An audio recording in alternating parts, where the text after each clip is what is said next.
وأروح سو إلى دعاء سادو ما أنت نلعب إيش ما حد قلت أنا سادو وحكى لي قبوا مش هكذا هدا وقال له سادو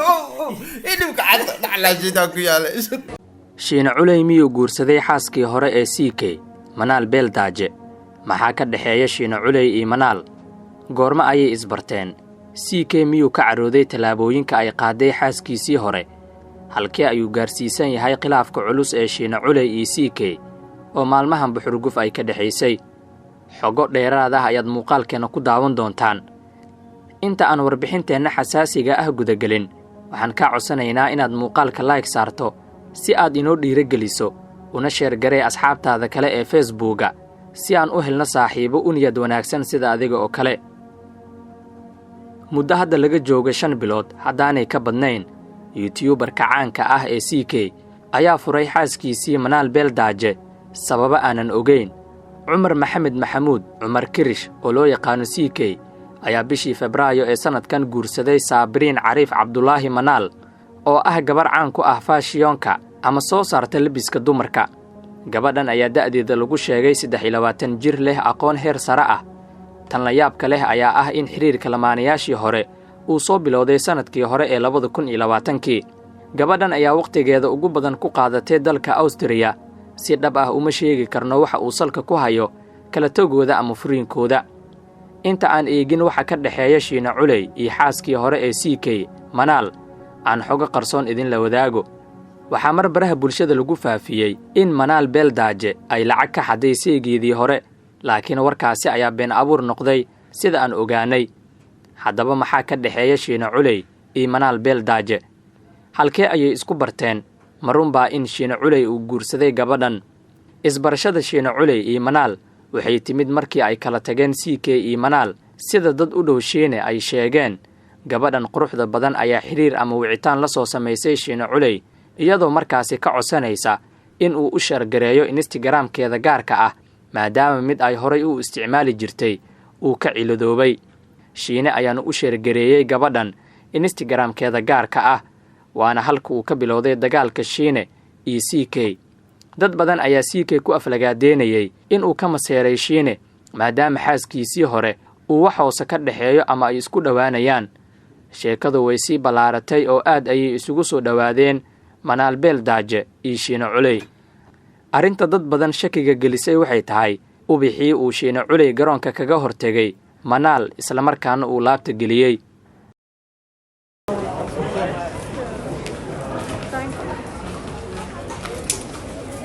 diyaarad samada duulaysa ka soo degtay mid dhulka dawaafaysa lagu saaraya gal iga soo gal tartiib ka tur daaqadiyo kugu dhicile ka tur ka wuxuu ka jabin ka tur ya ma sha Allah waxa weeye maanta maalin farxadeed weeye gaariga waa inaan tartiib aasha marti culus ba saaran marti warna ala shidaan ku yar waa idin salaanay waxa maanta sharaf farxad iyo reeyno ah inay wadanka Germany booqasho ku timi caanimadii oo cagale daacadnimadii oo dumara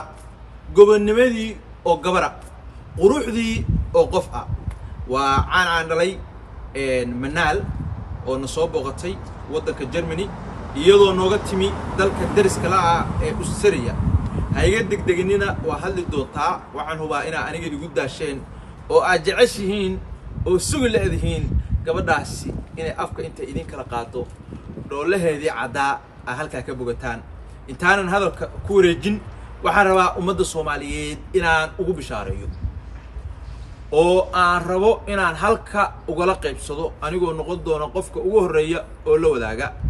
Manaal Beeldaaje inay magaca uma taqaanina u maleynaya waa idin qarsatay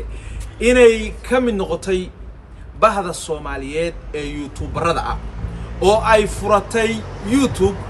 waxaan hubaa wax dhaxaaba inaa la haydeen markaan akhriyay commentiyo badan oo aan Instagram ugu soo qorteen gabaray goorma maqaaxi furanaysa haddana waxa waaye hadde waxa la yiri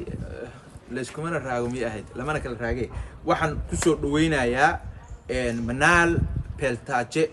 wixii alla ku baray ya annaga ma ogtahay dadka inaan soo jiidano mahmahyo iyo dadaal badan iyo dhididiyaana gala adiga qof ilaahay wax baray baa tahayo hibe ilaahay siiyo haddaa saaba isaga dhoola cadaysaba dadku waa iska soo waa shaahay wada shubanaya la hadal wixii alla ku baray naclaash dab ku yaal soo dhow aada u mahadsantiin dhammaan dadka igu soo dhaweeyay Düsseldorf Amore Shiina aada u mahadsantiin iyo ummadda Soomaaliyeed waan aadan u dhawahay thank you waxa waaye Manaal saan hore idinku sheegay booqasho gaaban ee dalka Germany ku timi sidoo kale waxaa shakiga sii xoojiyey casho sharaf uu Shiina u sameeyey xaaskii hore ee CK waliba iyaga oo wajiyadooda laga dheehan karay farxad xad dhaaf ah iyo dhoola cadeen maalmaha soo socda filo war weyn oo ku saabsan Shiina Culey iyo Manaal Beeldaaje daawada aragtidaada qaybta hoose nagula wadaag waad mahadsan tahay